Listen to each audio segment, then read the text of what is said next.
Hi, I'm Monica Healy. Welcome to Fertivity and to our Fertility Friends interview series. For more interviews like this, visit fertivity.com. I hope you enjoy this interview. Hello, everyone. Welcome to another edition of Pregnancy Chat. I'm your host, Elisa Beckwith-Ilea. And today our guest is Russell Davis, who is the author of The Fertile Mind. Russell is a cognitive hypnotherapist. He's a husband and a father.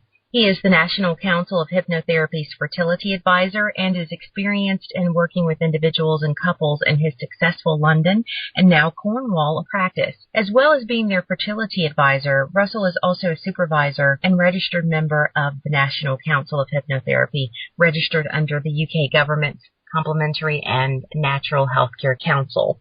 Russell, welcome to the show, and thank you so very much for being willing to share all of your knowledge, because it's not something that you're just spilling to us from a textbook or medical practice.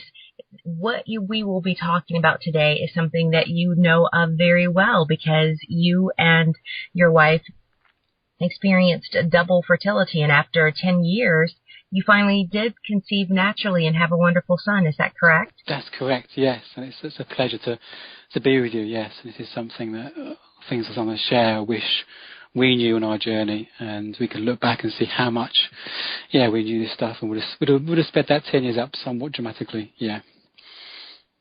Now, looking back on your struggles with conceiving, you can see how your thoughts and feelings have affected your progress. At what point in your journey did you discover this relaxation and hypnosis technique that you practice to improve fertility and conception? Well, as I said, I wish I did understand it beforehand. And I mean, on our journey, just explain briefly our journey. Initially, my wife was diagnosed with PCOS and was told that she would probably never be able to have children. And she went on an 8-year journey of basically treating that in a more healthy way. We never believed we'd get to a position where we could have children. But on the journey, by looking at her lifestyle, relaxation, with some kind of emotional support, nutrition, she actually got her full cycle back and got her full fertility back. And after another 18 months of trying, and by that point, we knew what we were doing, and my wife actually worked for the gynecologist. Things still weren't happening, and then we found out actually I was infertile, and that was a real kind of kick in the teeth, as you can imagine, at the time. And that was my wake-up call, really, personally, to recognise that there was stuff going on me emotionally I was just burying, even stuff from childhood. And it was my wake-up call to really engage with who I am. My wife went on like a grieving process, and she found this place, what I call peace, a place of peace without giving up. And a lot of people actually don't believe that place could exist. And we didn't at first. We didn't want to almost accept where we were, because we thought accepting meant giving up. And so I went through a journey of really understanding the feelings and emotions I had bottled up over the years, limiting beliefs I had about myself. I really believed I didn't deserve good things, and lots of things going on in my life that I wasn't really happy with, a job I didn't really enjoy. So I went on this journey of self-discovery, letting go feelings and beliefs and thoughts. So that's how we can see how much our minds played a role in our journey. And I think what I've gone on to do now as a trained hypnotherapist and working with women and couples on this, I wish I knew all that beforehand, because I think having the hypnosis and the coaching and everything else can really speed up that journey dramatically. It would have meant 10 years, it would have been maybe 2 years or even less. So how did you even come across this method of relaxing and utilizing hypnosis? And how did you further develop what you discovered? Well, as part of my journey of recognizing I wasn't a job and I didn't enjoy, I didn't know who I was. I had these limiting beliefs. So I was interested in how the mind works. At this point at work, I was involved in neuralistic programming, which is NLP, which is a way of understanding how the mind works for using for change. I went on a cognitive hypnotherapy course, purely just as my own personal development, to discover more about me, and through that I discovered how I love this. I loved how to help people. And I look back and I can remember at school I couldn't decide between engineering and medicine, and I chose engineering. Maybe I should have chosen medicine. And as soon as I qualified, by this point we had our son. The gynecologist we worked very closely with started referring clients to me, and I suddenly realised that there was so much potential in this, and having the personal experience, I realised it was such a magical place, and be able to help people on their journey, having been there before, and having all the tools now to help people through the journey. The journey I went through, we both went through, and we stumbled our way through. Having the tools and able to help them through that in a more effective and quicker, more productive way. So using the cognitive hypnotherapy to let go of stress, limiting beliefs, and actively utilising the mind-body link. That wasn't something I wasn't truly aware of at the time, but I can look back and see, oh yeah, we did. Obviously, it played an effect because we were letting go of stress and make ourselves in a better place and finding that sense of peace. But now I actually help clients and customers actually actively utilise that mind-body link and direct their unconscious mind and their body to what they want it to do. You've spoken about how much the mind has played a role in your fertility journey. This mind-body connection that you just mentioned, would you say that this explains why there are some parents who conceive naturally after they adopt, or those parents who just give up on fertility treatments and then they find out months or even years later that they've finally conceived naturally on their own? Would you say that this mind-body connection plays a large role in that? Absolutely, I do. There's a clear link between the mind and the body and mind and fertility, and I could quote numerous studies that show how that plays a role. Even just the fact that if people have a nightmare, they wake up with sweats and panting, it's almost as if they're living what they are going on in their minds. It's just a clear kind of demonstration of how the mind can affect the body, even just a simple example like a nightmare. And comes to fertility, your pituitary gland in the brain controls all your hormone levels, including the key fertility hormones. It also manages the stress response, the stress hormones. So, and if you're highly stressed, that kind of knocks out the highly sensitive balance of hormones required for conceiving. So I find that a lot of kind of women and couples trying to conceive and struggling with infertility have incredibly high stress levels without them really realising it. And there's one study shows that the stress levels with women going through infertility are equivalent to those with AIDS and cancer and heart disease. And no one tells them just to relax. So there can be a lot of stress going around the body, which kind of upsets that balance of hormones. And when I help clients and customers find that place of peace without giving up, they find almost a place of acceptance of peace where they're at, and realising that their sense of well-being and fulfillment is not dependent on having a child or another child. Suddenly the body relaxes and things start to flow. And that's why I hear these stories about couples that give up from trying and suddenly get pregnant, or suddenly their body is a chance to relax and be, and everything settles down to the right levels and get a sense of flow again within the body. So that's about letting go of stress and finding that the body can naturally find its kind of natural balance. And that's an example of the mind-body link. Then actually you can actually harness that mind-body link and guide your body to do what you want it to do as well. Noel, you mentioned a few moments ago about the pituitary gland that helps to regulate hormone levels, including those hormones that stimulate the ovaries and that initiate ovulation, which, as we know, is an important process that's involved in conception. You also mentioned a little bit about how this same structure, this pituitary gland, produces and regulates some of the level of the stress hormones in the body. Now, does this also include the insulin that is produced in the pancreas? Does it play a role in how much insulin is produced? Yeah, so the pituitary gland controls all the body's hormone system. So yeah, includes insulin. And insulin is kind of an area, actually, it's interesting, it's not very covered very much when it comes to fertility. So insulin is a key part of having a balance in hormones. So I think people trying to conceive should be very aware about sugar levels and, processed sugar should be banned in my mind. It's just kind of toxic to our bodies and can upset insulin levels. And also insulin levels can actually go the other way, how insulin levels can actually impact stress hormone levels as well through the pituitary. So it's a fine balance both ways. So is this also part of the polycystic ovary syndrome that we've talked about before that your wife suffered with? How does the insulin play a role in all of this? Polycystic ovary syndrome and PCOS is a highly complex and often misunderstood syndrome. I'm not going to pretend to be an expert in this area, and I work with gynecologists who are. Often there's different flavours of PCOS, and often, unfortunately, women get branded and diagnosed as PCOS, and it's not often understood what kind of flavour of PCOS. And I have many clients who, like my wife, get diagnosed maybe in early age as a teenager, but I always encourage them to get a second opinion. And often those clients and customers find that they can be treated quite quickly and easily, even through natural and holistic means. So I'm not an expert in PCOS.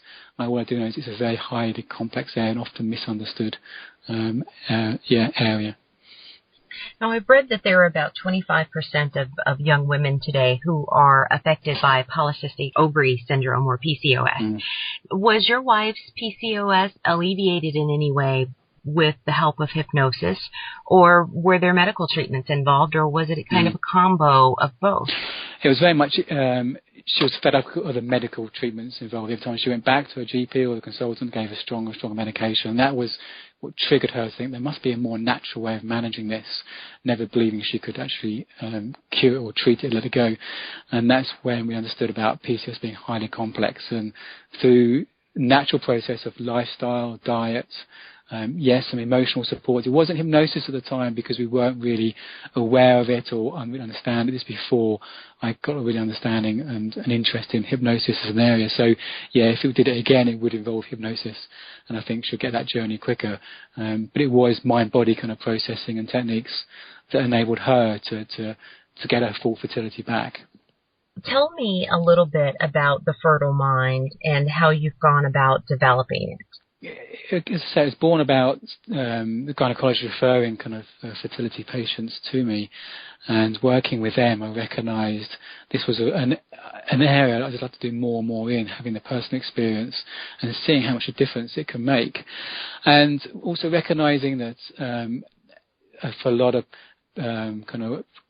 people going through infertility, there's a lot of cost involved at times, and travel can come to see me could be difficult. So I developed a series of programs that women and as male programs as well could download and listen to at home, and get some benefit from having kind of a hypnosis program they can listen to in their own time at home, having to travel to see me or anyone else.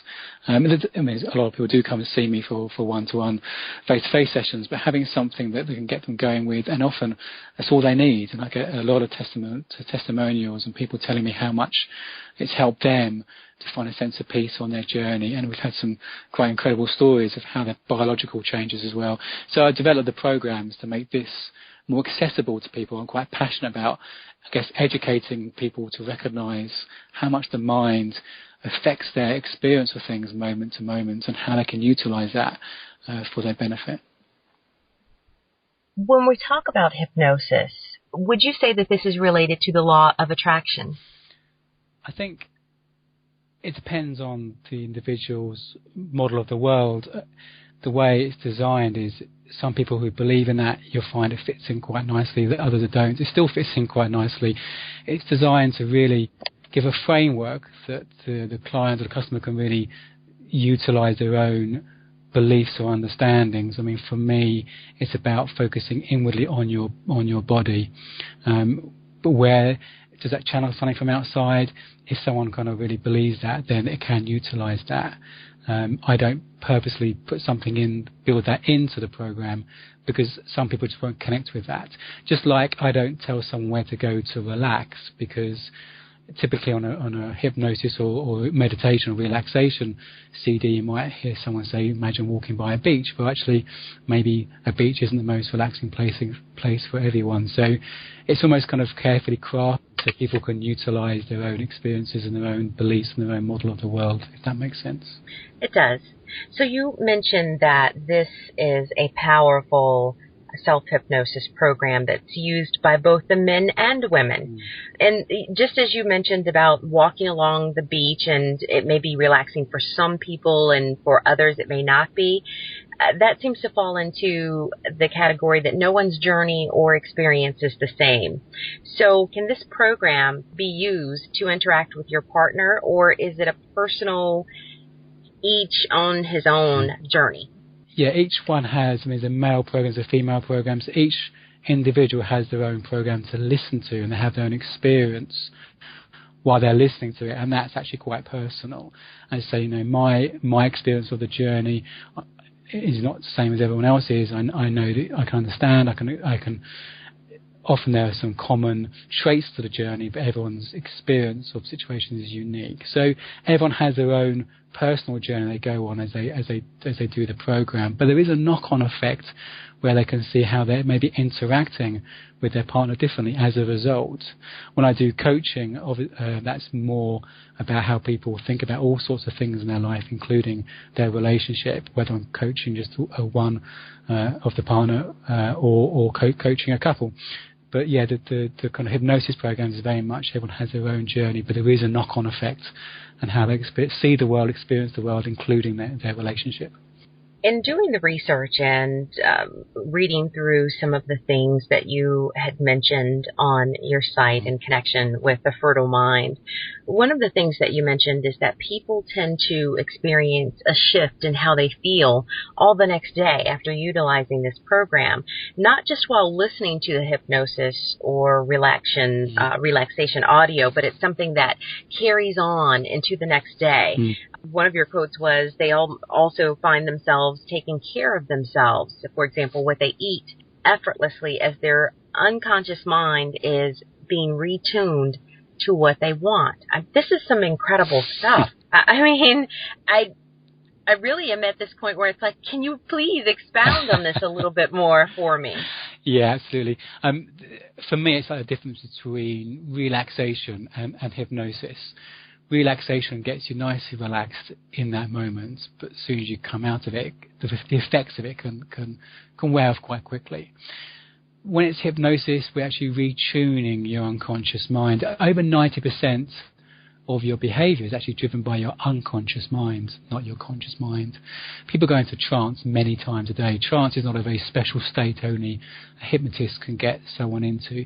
If you drive to work, you get to your destination, you have no recollection of the journey. You've been on autopilot, or maybe watching TV and you lose a sense of time and not aware someone's trying to get your attention. Again, you're in a state of trance. So we slip into this state of trance, unconscious mind, many times a day, and it controls so much of our behavior. A lot of our unconscious belief systems and thought patterns we picked up over the years become like life scripts we live by in our unconscious mind, which is why people want to try and change a behavior, even whether it's maybe lose weight or eat more healthily, because they know it's important for their fertility. They find it quite hard to do that because their unconscious mind is not aligned to what they want, if that makes sense. So it's about, retuning your unconscious mind. So you're letting go of these thought patterns that make life more stressful, because, as I say, you're only ever feeling your thinking. We think a situation is stressful. So people say, my job is stressful, or this person makes me feel X. Nothing has the power to make us feel anything. It's our thinking about circumstances and situations creates our experience. So if you change your thinking or let go of your thinking at a subconscious level, because it's habitual thinking, you get a different experience of life. And one of the things I build into the program is about your mind helping you prepare your body for what it needs to do. And that could include kind of lifestyle and nutrition and everything else. Now, one of your customers is now pregnant, and I understand that this is after having failed intrauterine insemination, in vitro fertilization, polycystic ovaries, and also having suffered from endometriosis and hormone imbalances. From what I understand in reading a little bit about her case, she's never ovulated regularly and had problems since puberty. This sounds like a miracle pregnancy. How would you describe it, and how would you feel that the program played a role in this? I think I'll describe it as a privilege, a privilege to be involved in her journey. And I remember this girl, it was Jess, and she won't mind me saying that because she was so profoundly, changed by the whole experience, and she even let me write the kind of case study up on the website, so you can find more details about her story on the website. Yeah, and for me, it's a classic example of what I'm talking about, where she reached out to me and she tried everything else, and she was in the low place, a very dark place emotionally, having tried all sorts of things. And you mentioned some of her history there, and quite often when people come reach out to me, they've tried all sorts of things, and often they'd never think about hypnosis or kind of mind-body stuff, which is why I'm passionate about sharing this stuff to make more people aware of it, make it accessible to people. And it was really about helping her just focus on herself. And often people going through fertility, I saw it myself, we were Project Baby, everything was about Project Baby, making this thing kind of work and get what we want, change our lifestyle, give up work or whatever. And it was more focusing attention on just onto her, make it Project You, and it was really helping her through the program just let go of these stories in her head. She was telling herself about she would never find fulfillment without a baby, and it's never going to work. All these, over the years, these stories she picked up about herself, her fertility, chance of it happening, and helping her just return back to a sense of here and now, and helping her let go of all these negative and unhelpful thinking and emotions. And she went through quite an amazing journey just by listening to the program 10 minutes a day, a night, So on the outside it can seem like a miracle, but and for her it was a miracle. For me, it was a privilege to be involved. And there's countless other stories where women maybe don't ovulate on one side, and they start ovulating when they start engaging their mind-body program. This sounds like a wonderful program, and it sounds as though your program can help not just a fertility situation, but also general health and well-being, which, as we know, are so very important for a healthy pregnancy as well. One of the things that we see in our ultrasound clinic frequently is many couples going through treatment, and not one of them has mentioned relaxation or hypnosis. So I think that this is going to really open up some new possibilities to couples who, much like the client that you just mentioned, who had given up a little bit of hope. So I think that this type of program and this type of dialogue that we're having about this experience will help them look at how relaxation and hypnosis plays a role, that mind-body connection that we've been talking about. So we will definitely be mentioning your success to them. Russell, thank you again for sharing all of your knowledge with us. Before you go, would you mind sharing one of your relaxation techniques with us? Yeah, absolutely. I'd love to. One of the techniques I share with most clients is a very simple but profound breathing technique. And what I love about it is it's something you can actually do anytime, any place, anywhere, as the old advert used to say, because you don't need to have a particularly special breathing into your nose, out through your mouth. You can actually have your eyes open, so you could even do it maybe at your desk if you're working, or even driving. I often do it while I'm driving, not that I'm a stressed driver. It's just a time for me just to chill out, and use it as like a meditation. It's called the 7-11 breathing technique, and the details on my website if people want to be reminded of it. But it's very simple. It works in two ways. One is, when we get caught up in our thinking, our stories would tell us about maybe it's not going to work, all these stories and our thinking that create a stressful environment or create a feeling of helplessness. We're going away from the here and now. Our thinking takes us into the future, or maybe based into the past or to past experience, but it takes us away from the here and now.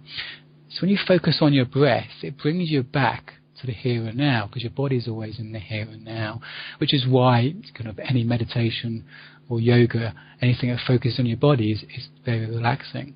But the second thing this particular technique does, it forces your out breath to be longer than your in breath. And when you do that, you utilize more carbon dioxide in your breath. Just like when someone hyperventilates, helping them to breathe into a paper bag can be useful. Although I think that might have changed kind of from a first aid point of view, so don't quote me on that. But the principle is that they're utilizing more, they're recirculating their breath. And carbon dioxide is a natural relaxant. So simply all you do is, as you breathe in, you count 1 to 7 in your head. And as you breathe out, you count 1 to 11 in your head. And you find a pace of counting that's brings you a nice, comfortable, relaxed breath. So it's 1 to 7 in and 1 to 11 out. And you just repeat. For some people, 7 and 11 are quite high numbers if they've got smaller lung capacity, and I know I've got myself very small lung capacity. So for me, I use 1 to 3 in and 1 to 5 out. So it's either 7, 11 or 3 and 5. And just by doing that after 3, 5 or 10 or so breaths, you can start to feel yourself being more centered, more calm and more relaxed. So I really encourage people just to explore that. Just the breathing in, 1 to 3, out 1 to 5, or in 1 to 7, out 1 to 11. And just, if your mind wanders, it's fine, it's natural. You can gently bring it back to that counting, and you might be surprised how quickly you feel just more relaxed, more centered. Well, you've been walking us through the technique. I was doing the 7 in and 11 out, and you're right, it does really put you in another more relaxed state. So do you have a suggestion as to how many times a day that this should be done, or is it just whenever the need arises? I think whenever the need arises. I find often the more you do it, the deeper and quicker you become more relaxed, but also the more it comes to mind when you might need it, as it were. So that's why often I do it when I'm driving. It keeps me just fresh in my mind. So if I find there's times I'm getting quite feeling a bit anxious about something, I can just do that literally after a few seconds. I just start to feel it just drifting away and coming back to the here and now. Yeah. Well, great. Russell, again, thank you so very much for sharing not only all of your knowledge, but this relaxation technique that I'm sure many of us will begin to utilize in our daily moments of stress or times where we just need to relax just a little bit more than what we are. So again, thank you listeners as well for tuning in to another edition of Pregnancy Chat. I'm Elisa Beckwith-Ilias, and I hope to see you again soon. I hope you found this interview helpful. Please send us any feedback or comments. For more interviews like this, please visit fertivity.com. Until next time, thanks for listening.